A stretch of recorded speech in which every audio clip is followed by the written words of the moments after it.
বন্ধুরা, আজকে আমি এমন একটা মোদকের রেসিপি নিয়ে চলে এসেছি। এটা আপনারা বাড়িতে থাকা খুব সাধারণ উপকরণ দিয়েই গণেশ চতুর্থীর দিন বানিয়ে দিতে পারবেন। খেতে ভীষণ সুন্দর হয়। খুব অল্প সময়তেই ঘরে থাকা উপকরণ দিয়েই এটা আপনারা বানিয়ে নিতে পারবেন। এই মোদকটা বানানোর জন্য 5 থেকে 10 মিনিটের বেশি সময় লাগে না।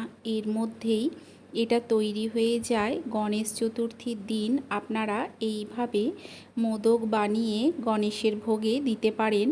আর এটা ভীষণ নরম হয়। তাহলে চলুন দেরি না করে দেখে নেওয়া যাক যে এটা আমি কিভাবে বানাই। এটা বানানোর জন্য এখানে একটা কড়াইয়ের মধ্যে আমি দিয়ে দিলাম ঘি। ঘিটা গরম হয়ে গেলে দিলাম কয়েক টুকরো কাজু। গ্যাসের ফ্লেমটাকে লো টু মিডিয়ামে করে কাজুটাকে ভেজে নিতে হবে। লক্ষ্য রাখবেন হাই ফ্লেমে কিন্তু এই কাজুটাকে ভাজবেন না, তাহলে কি হবে, কাজুটা অল্প সময়ের মধ্যেই পুড়ে যাবে। লোতে করে কাজুটাকে উল্টে পাল্টে একটু লাল করে ভেজে নিতে হবে। দেখুন কাজুগুলোকে আমি ভেজে নিয়েছি। এখন এগুলোকে আমি তুলে নেব।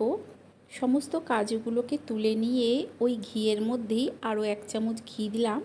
এখানে দিচ্ছি হাফ কাপের মতো আটা। গ্যাসের ফ্লেমটাকে লো টু মিডিয়ামে করে আটাটাকে কিছুক্ষণ ভেজে নিতে হবে, যাতে আটার এই কাঁচা গন্ধটা না থাকে। দেখবেন কিছুক্ষণ পর আটার থেকে একটা সুন্দর গন্ধ বেরোবে। আরও কিছুটা ঘি আমি এর মধ্যে দিয়ে দিলাম। এই আটার সঙ্গে মিশিয়ে ঘিটাকে আরও অল্প কিছুক্ষণ আমি ভেজে নেব। দেখুন ঘি আর আটা একসঙ্গে মিশিয়ে আমি কিছুক্ষণ ভেজে নিয়ে এতে দিয়ে দিচ্ছি আরও হাফ কাপের মতো সুজি। হাফ কাপ আটা দিয়েছি আর দিলাম হাফ কাপ সুজি। ঘিয়ের সঙ্গে আটার সঙ্গে এই সুজিটাকে মিলিয়ে আরও কিছুক্ষণ আমি ভেজে নেব। তবে সুজিটা কিন্তু খুব বেশি লাল কিংবা কড়া করে ভাজার প্রয়োজন নেই, অল্প কিছুক্ষণ ভেজে নিলেই হবে। দেখুন এটা আমি ভেজে নিয়েছি। এখন এতে দিয়ে দেব আমি গুড়। আপনারা গুড়ের জায়গায় চিনিও দিতে পারেন।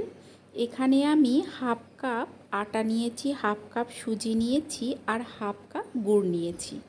তবে মিষ্টিটা আপনারা আপনাদের স্বাদ অনুযায়ী দেবেন। দিয়ে দিলাম এখানে 1 কাপের মতো দুধ। দুধের জায়গায় আপনারা জলও দিতে পারেন, তবে দুধটা দিলে কি হয়, স্বাদটা ভালো হয়। সমস্ত কিছুকে দেখুন খুব ভালো করে মিশিয়ে নিচ্ছি। এটা তৈরি হতে কিন্তু খুব বেশি সময় লাগে না। সুজি কিন্তু একদম অল্প সময়েই তৈরি হয়ে যায়। গ্যাসের ফ্লেম কিন্তু একেবারেই হাইতে করবেন না, লো টু মিডিয়ামে রেখে এটাকে তৈরি করবেন। দেখবেন কিছুক্ষণ পর নিজের থেকেই এই সুজিটা আর আটাটা প্যানটা ছেড়ে চলে আসছে। ঠিক এই রকমভাবে তৈরি করে নিতে হবে। আপনাদের যদি এই রেসিপিটা ভালো লেগে থাকে তাহলে লাইক করে দেবেন, শেয়ার করে দেবেন, কমেন্ট করে জানাবেন যে কেমন লাগলো। আর চ্যানেলটাকে অবশ্যই সাবস্ক্রাইব করে দিয়ে পাশে থাকা বেল আইকনটা প্রেস করে দেবেন। এতে কি হবে, আমি যখন কোনো নতুন ভিডিও আপলোড করব নোটিফিকেশান সবার আগে আপনার কাছে পৌঁছে যাবে। সুজি যখন প্যান ছেড়ে চলে আসছে তখন আরও 1 চামচ ঘি দিয়ে এটাকে দেখুন আমি নামিয়ে নেব। নামিয়ে ঠান্ডা করে নেব। কিছুটা যখন ঠান্ডা হয়ে যাবে তখন এখানে দেখুন আমি নিয়ে নিয়েছি মোদক মোল্ড। এটা আপনারা যে কোনো শপে কিংবা অনলাইনেও কিনে নিতে পারেন। এখন এই মোল্ডটার মধ্যে আমি কিছুটা ঘি মাখিয়ে নিয়ে এর মধ্যে এই সুজির থেকে নিয়ে কিছুটা ঠিক এইভাবে ঢুকিয়ে দিতে হবে। ঢুকিয়ে আঙ্গুলের সাহায্যে চারিদিকে ঠিক এইভাবে প্রেস করে দেব। মাঝখানে যে জায়গাটা তৈরি হবে ওখানে একটা কাজু নেব। কাজু নিয়ে এই মাঝখানের অংশটাতে দিয়ে দেব। দিয়ে এর মধ্যে বাদ বাকি সুজি নিয়ে ভরে দিতে হবে। আপনারা কাজু, কিশমিশ, যে কোনো ড্রাই ফ্রুটস যা খুশি দিতে পারেন, যেটা খেতে পছন্দ করেন।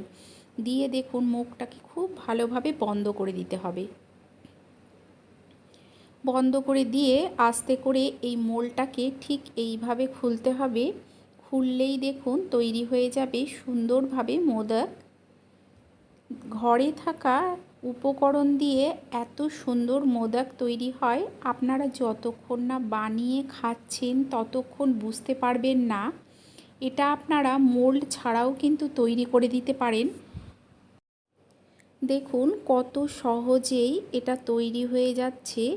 সমস্ত মোদকগুলোকেই আমি একই রকমভাবে বানিয়ে নেব।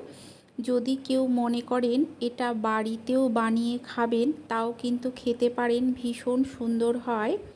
দেখুন এখানে সমস্ত মোদকগুলোকেই আমি তৈরি করে রেখেছি। ওপরে কিছুটা করে কেশর দিয়ে নিয়েছি, দেখতেও ভালো লাগে আর খেতেও ভালো লাগে। তৈরি হয়ে গেছে এই রেসিপি। আপনারা অবশ্যই একবার এইভাবে বানিয়ে খেয়ে দেখবেন, আশা করছি আপনাদেরও ভালো লাগবে। তাহলে চলুন, আপনাদের সঙ্গে দেখা হচ্ছে আরও একটা নতুন ভিডিও নিয়ে।